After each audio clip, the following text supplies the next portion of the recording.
The topics and opinions expressed in the following show are solely those of the hosts and their guests and not those of W4CY Radio, its employees, or affiliates. We make no recommendations or endorsements for radio show programs, services, or products mentioned on air or on our web. No liability, explicit or implied, shall be extended to W4CY Radio or its employees or affiliates. Any questions or comments should be directed to those show hosts. Thank you for choosing W4CY Radio. Draw me close to you, never let me go. Lay it all down again, to hear you say that I'm a friend. Good day. The Almighty Creator desires a deep personal relationship with you. My name is James Robertson. I'm a researcher, publisher, and teacher regarding the matters and truths of the Almighty Creator, whose true name is Yah, the eternally self-existing. I've been actively serving him since 1993, over 31 years. If you're not actively serving Yah, then by default, you are serving Satan. My objective is to show you how you can make a big difference on earth and qualify for a position of high esteem in heaven for eternity.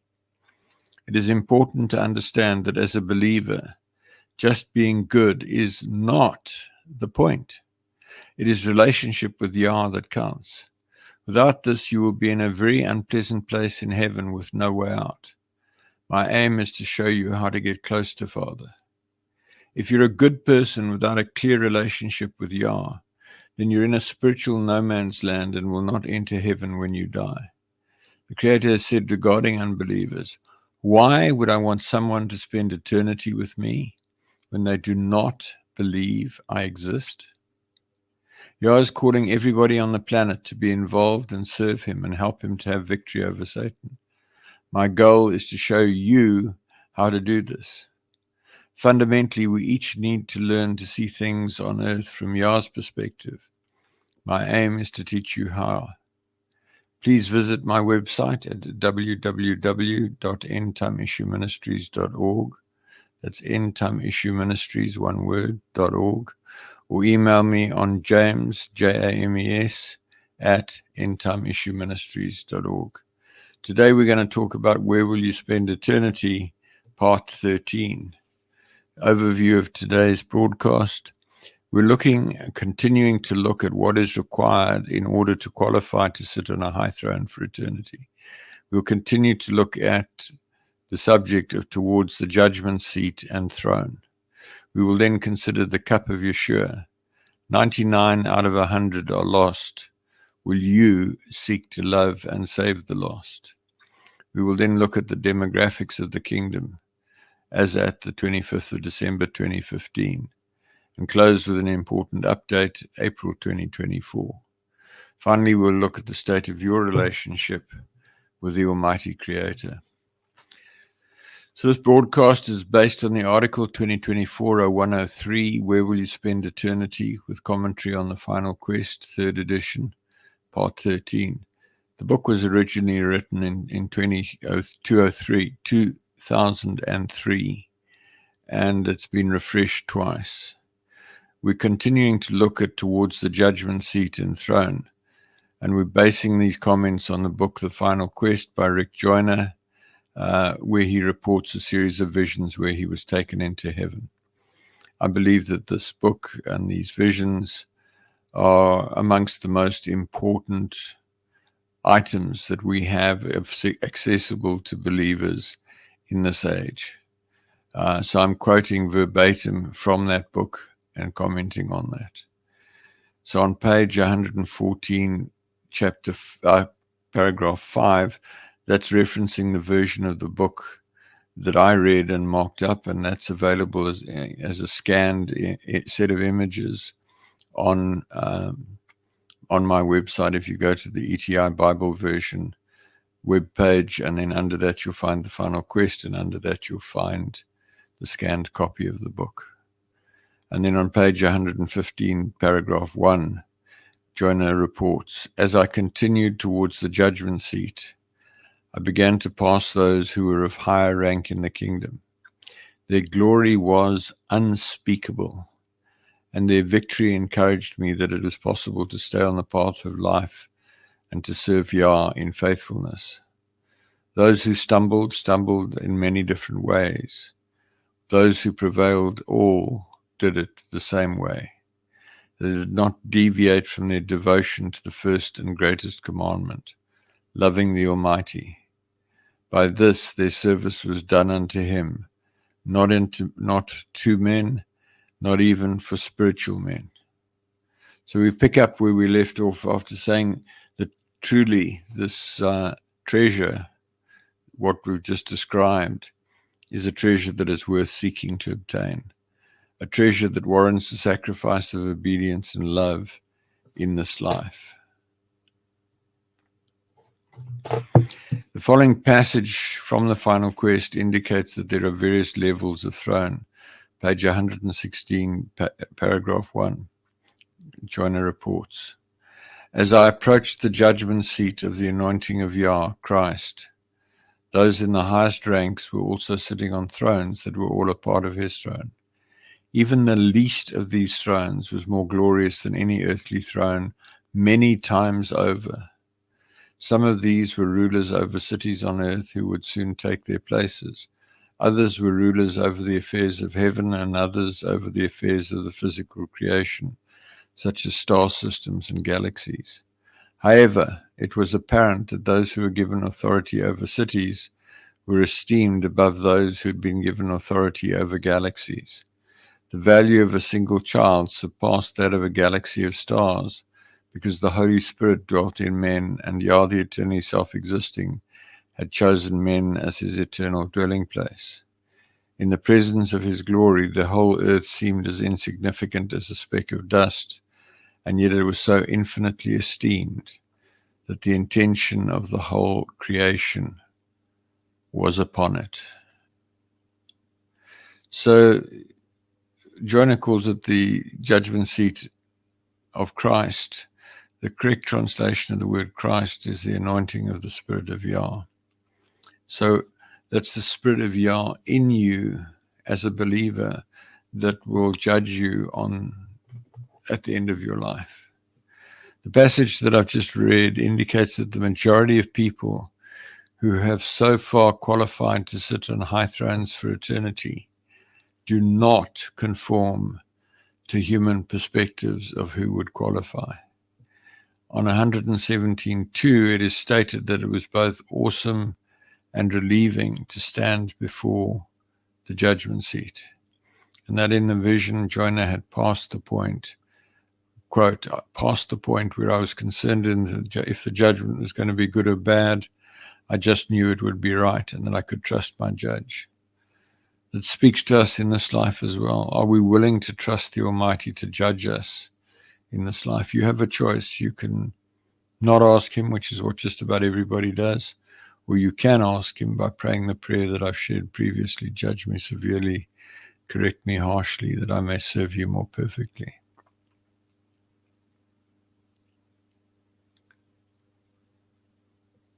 One of the biggest things that I get out of the final quest is this peace that those who were esteemed on earth frequently only just scraped by into the lower ranks in heaven, and the people that are in the high ranks in heaven were hardly known on earth. It's sobering. If you're running around doing church stuff or mosque stuff or synagogue stuff or whatever, just check it out. You may not be doing Yah's will.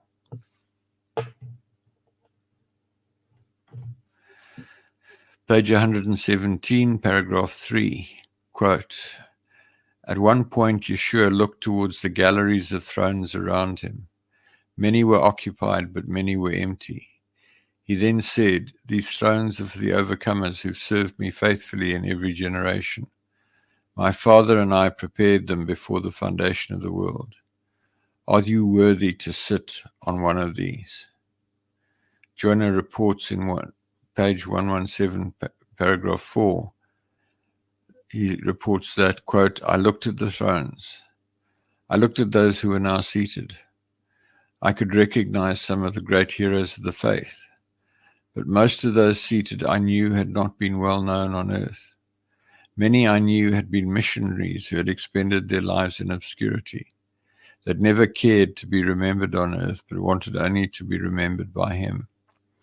I was a bit surprised to see some who'd been wealthy, or rulers who'd been faithful with what they'd been given. However, it seemed that faithful praying women and mothers occupied more thrones than any other single group. Really important, and this just elaborates on the point that I made a minute ago. Human earthly standards are no reliable indicator of who's going to be where in heaven. So if you're in the habit of judging people and saying this one's right and this one's wrong and this one's a good servant and that one's a bad servant, I really encourage you to cut it out and stop it.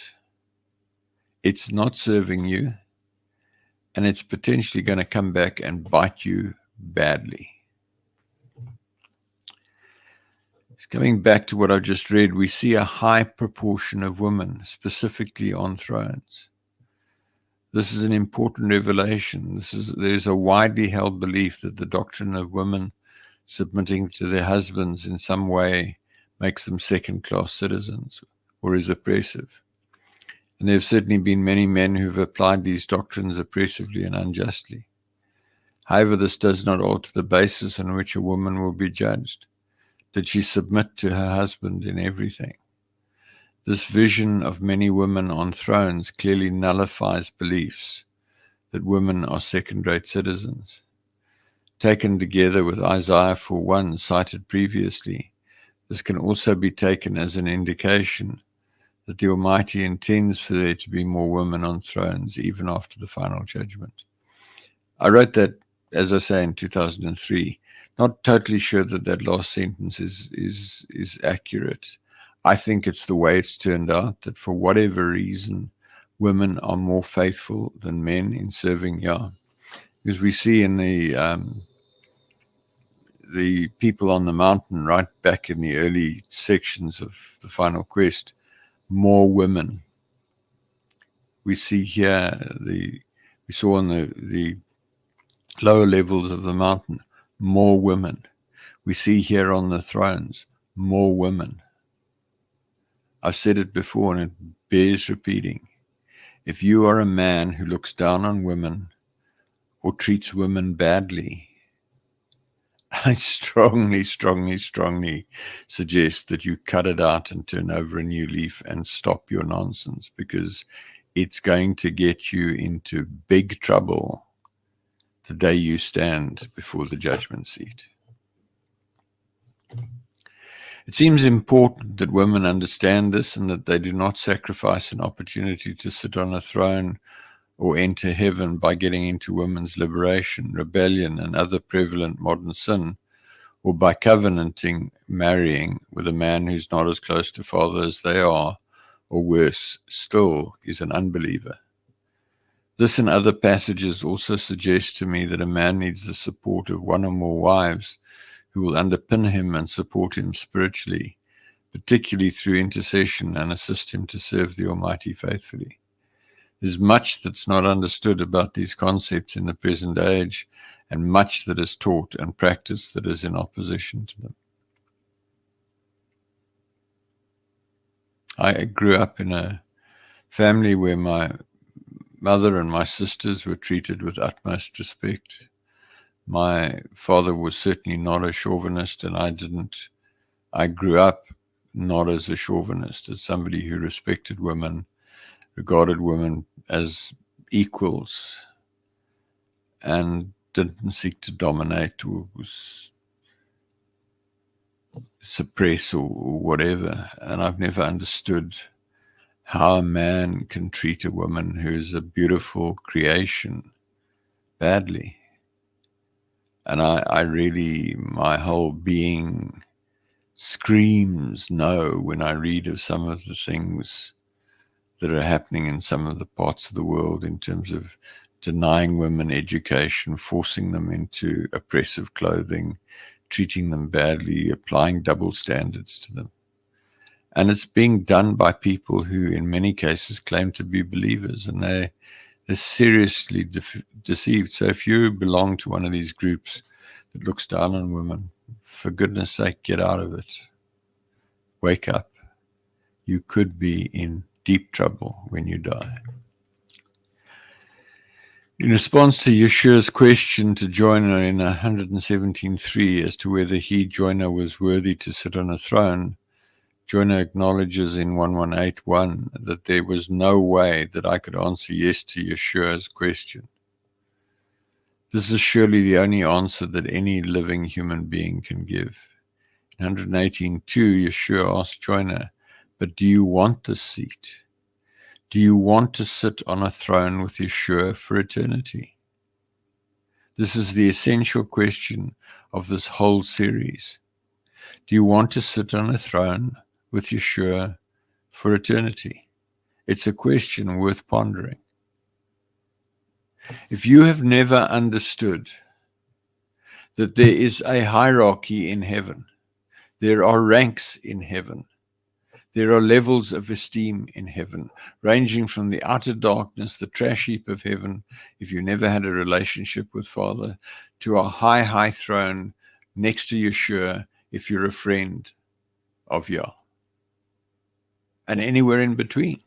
And it's entirely up to you where on that continuum you lie. And if you're an unbeliever, you're not even going to make it into heaven. You're just going to die, and you're going to be shown heaven and told that you've been lied to, and then you're going to go back to your corpse. And you're going to end up in the grave, or you're going to end up in a crematorium oven, or you might be uplifted and used to haunt people.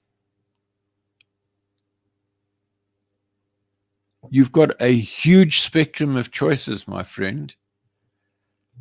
And maybe this is the first time anyone's ever told you that. But now you've some idea of what the price is to sit on such a throne, some idea of the sacrifices, the adjustments, the probability of pain and loss in this life, the probability of a major adjustment in your life. Do you want such a seat? There's no obligation to say yes, and I suggest that it is not prudent to say yes unless you've really thought this through and prayed about it. It's easy to get excited with what I've just shared about these magnificent supernatural bodies with massive authority, massive supernatural powers. People who've seen Yeshua, the resurrected Yeshua, end up worshiping him because he's so powerful they think he must be Yah. No. He's so powerful because he lived a life without sin in obedience to Yah. And as the reward, he was given this fantastic supernatural body and these fantastic supernatural powers so that he can hear what's going on in multiple places in the world simultaneously, so he can be in multiple locations simultaneously, so that he can perform miracles. You can be like that if you want to. Have you ever thought about it? You could live your life like Yeshua did, free of sin and serving Yah faithfully. And you could die and you could become a friend of Yah. It takes some work, but it's possible. And you could sit on a high throne with massive splendor and massive authority for all your life, for all eternity, that makes whatever you think you're going to achieve in this life pale into insignificance. If you're not really willing to pay the price, rather don't say yes and rather be silent and let this moment pass. It will be better to do that than to say yes now and then find that you're not willing to see it through. In such a case, the judgment will be harsher in the end. Rather wait a while and make a quality decision, a decision that you will not compromise on later. Get in touch with what you really want in life. Nice cars, nice house, approval of your family and peers, etc. Or do you want, quote, well done, thy good and faithful servant, come up higher on the day of your judgment? I'm convinced that if anyone really grasped the magnitude of what is being offered, they will say, yes, I desire such a throne. What about you? To me, it's no contest. It's taken me many years. I first read The Final Quest in 1998. It's taken me many years to get to a place where I really, really think that I've got it. I got it way back then. That's why I've read the book, 10, 20, times. It's why I'm currently rendering it and correcting key errors and commenting on it. It's why I incorporated it into this article way back in 2003.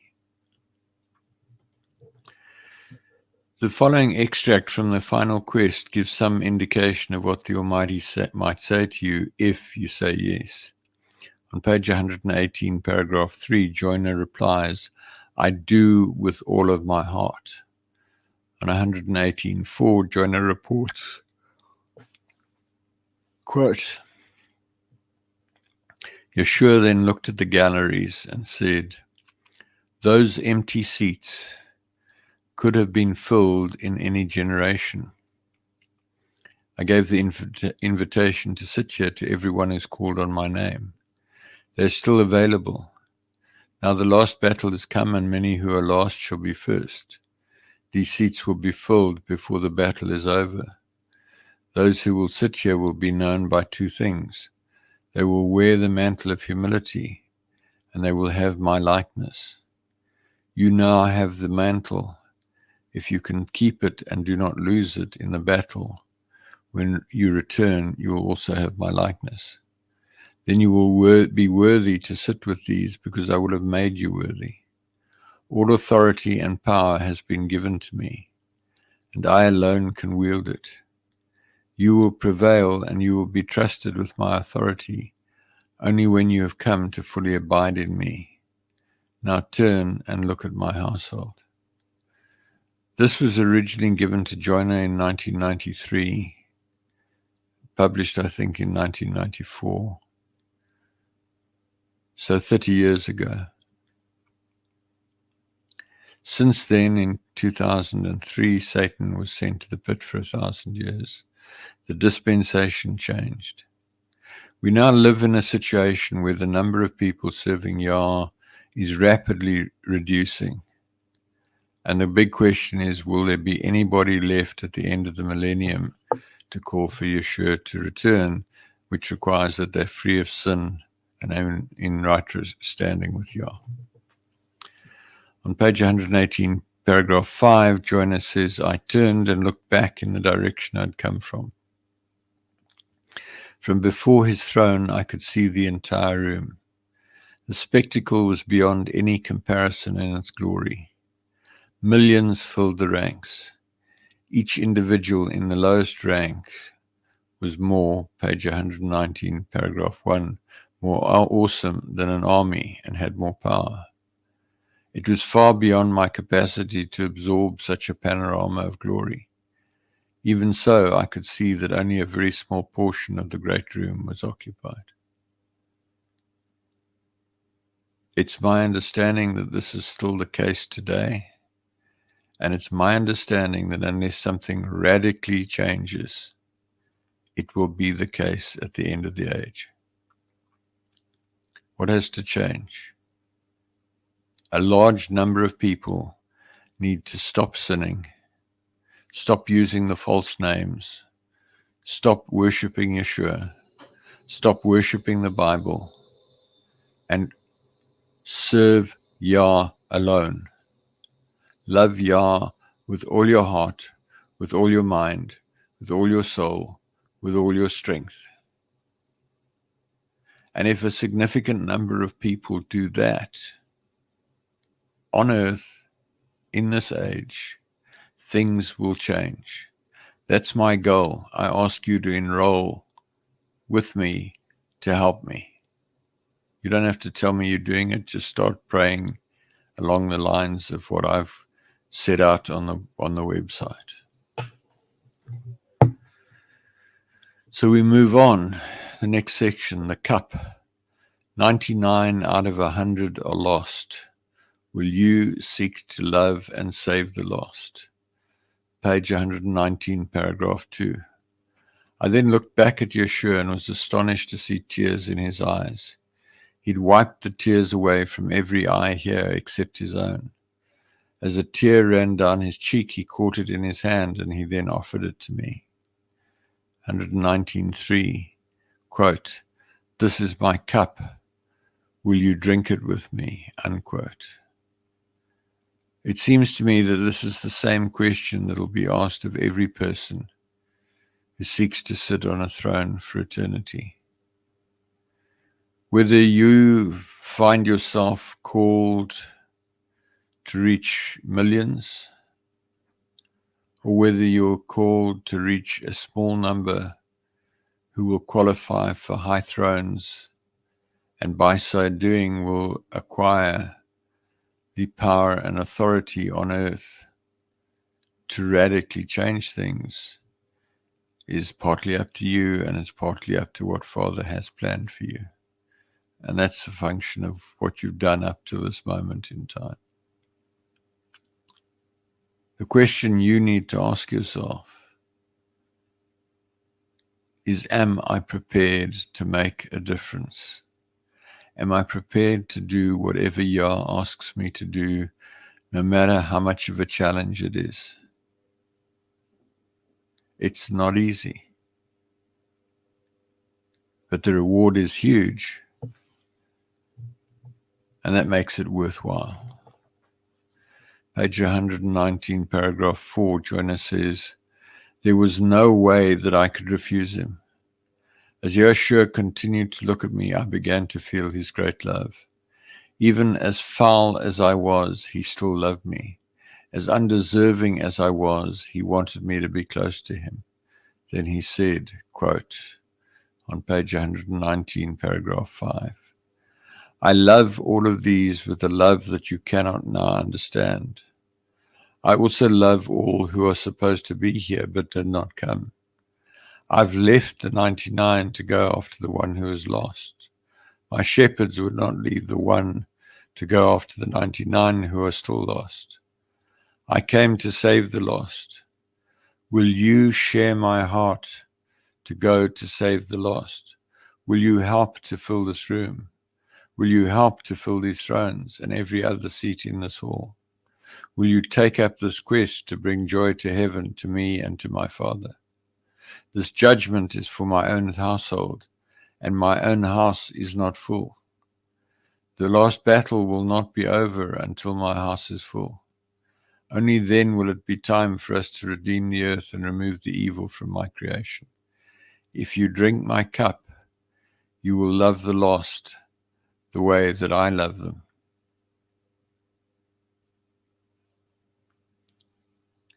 If you are not doing something to lead people to relationship with Yah,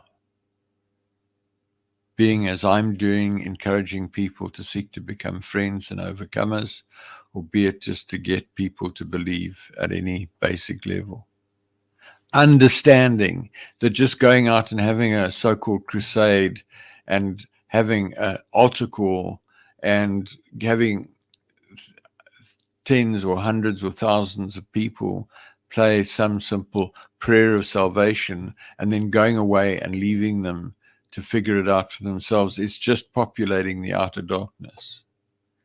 Yah's tired of that. He doesn't want it anymore.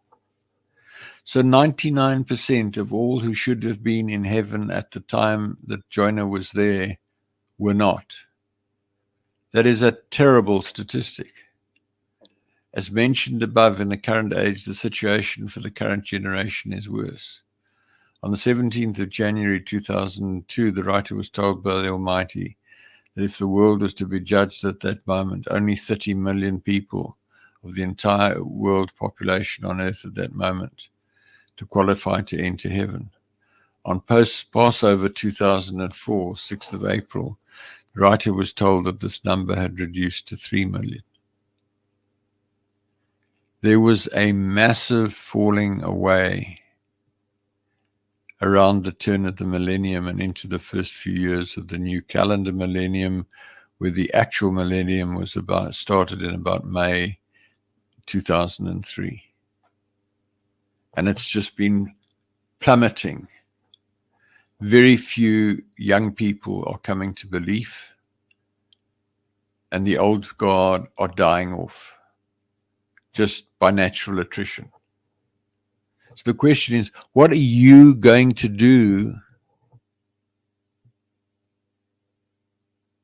Maybe you think it's too ambitious to go after the 99% that are lost. What are you going to do about going for 1% of those who are lost? And maybe if you can get the 1%, the 1% will get the 2%, and the 2% will get the 4%, and the 4% will get the 8%, and so on. Think about it. So in my update of the article, I quoted results that I was given on the 25th of December 2015, the demographics of the kingdom of Yah. The following demographics of the Earth's population on the date of the 25th of December 2015. There was one friend. There were 20 overcomers. There were of the order of 5,000 good and faithful servants. They were of the order of 200,000 wise stewards. They were of the order of 500,000 adulterous wives. They were of the order of 2 million foolish virgins. And in the outer darkness, the unbelieving believers, they were of the order of 20 million who don't count. These are the numbers who would qualify for those ranks if Yahshua were to return on that date. Since then, large numbers have died and few have joined. The current statistic is much lower. Yah has also said to me that unless there is a major turning around in the next few years, within 100 years, there will be no significant believers left on earth. Maybe a few ragtag people who sort of believe. And he said that in 200 years, if that happens, the earth will descend into the most vile and horrible evil. It is up to the people of this generation, people like you who are listening to me, to turn that around. I urge you to do so. Commit yourself. Father, in the name of Yahshua, I want to help you turn the situation around. Help me to know what to do. Right now, can you say with total conviction, based on a deep personal relationship with the Almighty, that you've done enough in your life to qualify for a high throne? Can you truly say that your doctrine is sufficiently accurate, that you will not be found a liar and a heretic on the day of judgment? Can you truly say that you have held lengthy personal conversations with the Almighty to a point where you're confident that you know His will in your life? Or that in some other way, that you're confident that you're on the straight way headed for the narrow gate? Are you certain? I guess about a month ago, 2 months ago, I met a lady on LinkedIn. She joined my mailing list, and I added her to my WhatsApp group, or she may have added me to her WhatsApp group, probably more accurately. And she published daily quite an inspiring little article. The problem was that it was in God, the name of God and the Lord and Jesus and Easter and so forth. And I gently tried to challenge her on that and steer her right. But she was intransigent. One of the things that I said to her is, you need to fast so that you can hear Father. She said, I don't need to hear Father. I know I'm on the right track, or words to that effect. The arrogance was startling. Folks, if you think that what I'm saying is relevant, you need to fast and pray and seek to hear Yah clearly. Don't rely on me. Rely on Yah. Do you want to take a chance? Or is this a time for you to re-examine your life and take a long, hard look at what you've done in your life to date and what you think your life is currently set up to look like if you continue doing what you're doing? Is this a time for change, drastic change? Please consider this prayerfully and carefully, and then listen on with me. You could pray right now along the lines of what I said a moment ago. Father Yah, in the name of Yeshua, I choose to serve you. I desire deeply to sit on a high throne with you for eternity.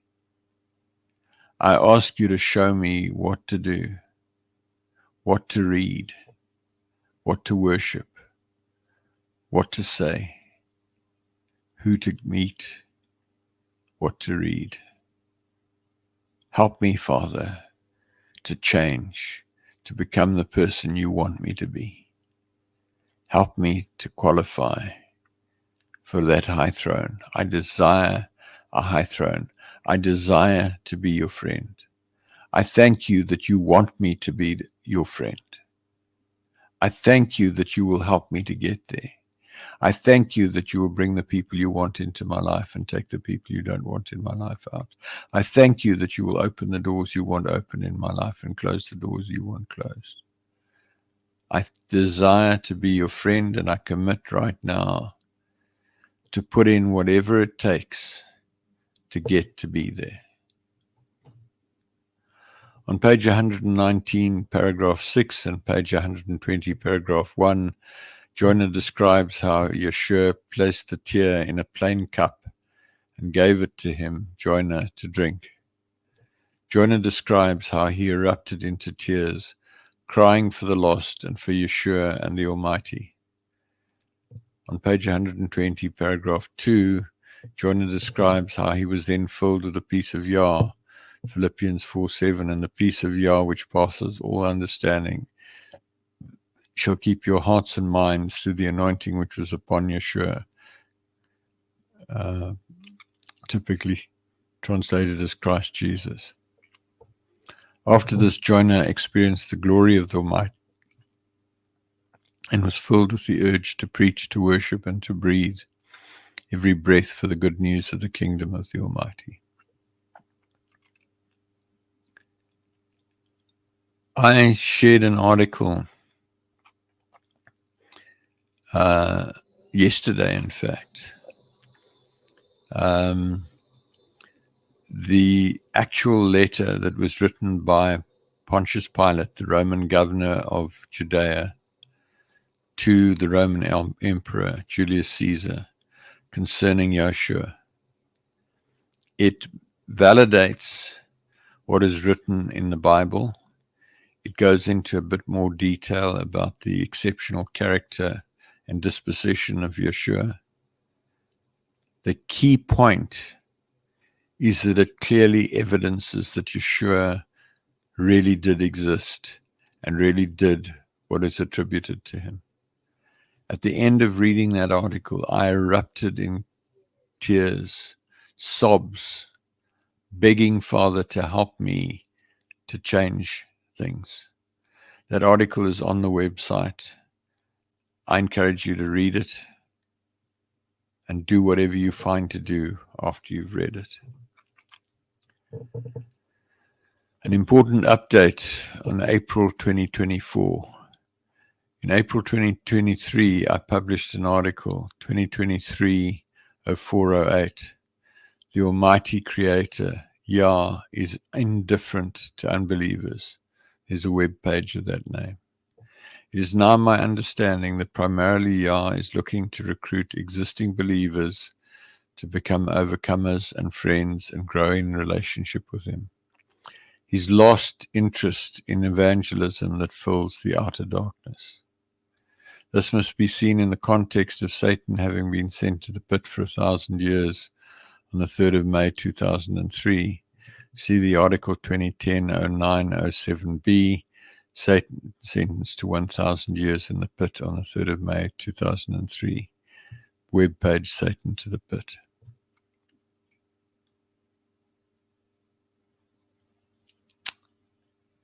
Folks, if you don't understand that Satan is in the pit and that 7 demonic masterminds are ruling on earth, you're at a bit of a disadvantage. I've spoken about this at length before. Check the back issues of the broadcasts. There's several pages on the website that talk about it. The dispensation changed before that point. Yah could no longer extend grace for the false names Jesus, God, the Lord, etc.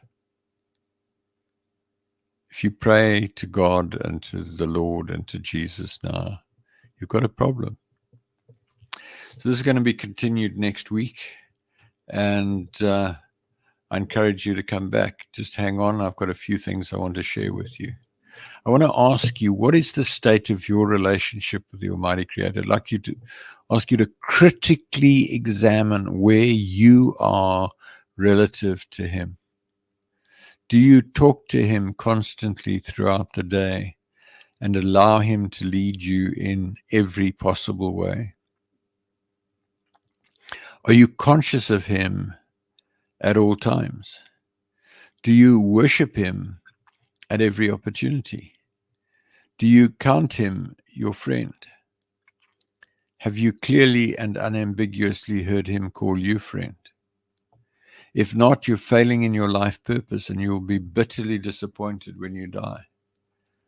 I sincerely hope that as a result of this series of broadcasts, I have challenged you to perform due diligence on your life, to ask yourself critical questions, questions that I've already given you, to really think deeply about what you want for the rest of your life, and more particularly what you want for eternity. Please feel free to email me, james@endtimeissueministries.org. I will be delighted to help you. There's much information on the website. I encourage you to go and dig. There's over, I don't know, something like 25 years of writings there on all sorts of topics. May well find the answer to your questions there. In closing, thank you for listening. Please send me your questions to james@endtimeissueministries.org. Please email me to join the mailing list at james@endtimeissueministries.org.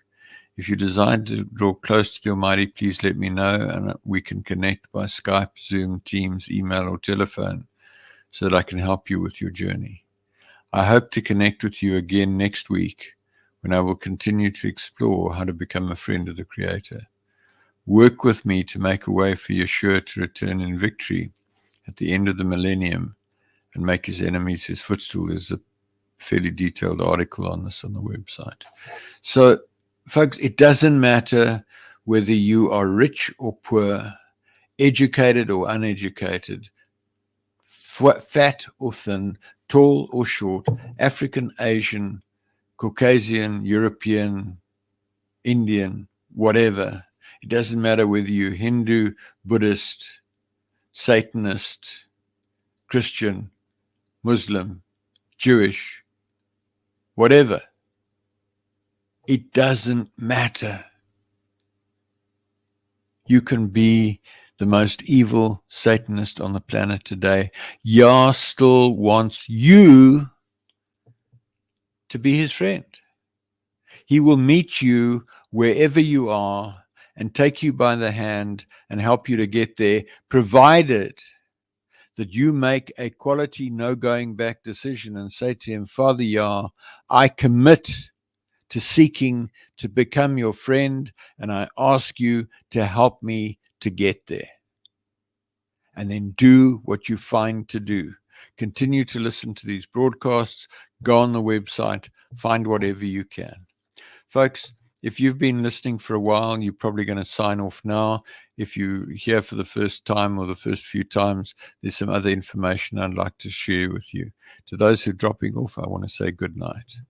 In closing, who am I? James Robertson. I have a doctorate in engineering and I'm a retired military commander. I now work as a management consultant. I have over 31 years' experience of actively seeking to draw close to the Almighty, following a dramatic encounter with him on the 12th of March 1993, when he spoke to me audibly in a locked room, and I knew for certain that he was real. In learning about Father, I applied my deep-seated aversion to failure born out of an accident in early childhood, coupled to my engineering and military training of rigor and preventing failure, to my seeking of knowledge about Father. This journey led to numerous supernatural experiences, prayers answered, and clear communication with the Creator that forms the basis for what I teach in these programs. See the video, Why Seek Relationship, for an overview of what I believe near the top of the website. Please visit my website at www.endtimeissueministries.org for lots of information. That's endtimeissueministries, one word.org. The ETI version of the Bible with correction of key translation errors is on the ETI Bible version page. Recordings of nearly all of the teachings broadcast so far, together search on Google for Relationship with Creator Radio in quotes. And also there are transcripts on the transcripts of broadcasts page on the website, also recordings. Books with teachings from 1998 till May 2019 are available on the Books for Printing page. I publish regular email articles. Email me on james@endtimeissueministries.org to be added to the list or to seek counsel or prayer or give me feedback. Visit the website and the Google search. Use the Google search article keyword cloud, table of contents, and article search to locate the information you're looking for, all at the top of the website. So that's all for today, folks. Please contact me if you have questions or you want to make a commitment and you want help with that commitment. And I'm going to say to you right now, good night, go well, be blessed. Father, I come to you, lifting up my hands. By your grace I stand, just because you love me. I know your favor. Hi, I'm James Robertson. I want to ask you, where will you spend eternity? And I want to ask you if you know what is required in order to qualify to sit on a high throne for eternity. Note that heaven is a highly desirable place to spend eternity, and there are horrible alternatives. If you're not actively seeking a high throne for eternity, you're missing the point of your existence. Please listen to my broadcast on w4cy.com radio or talk4tv.com. Visit my website at www.endtimeissueministries.org or email me on james@endtimeissueministries.org to find out more. I look forward to hearing from you. Go for it.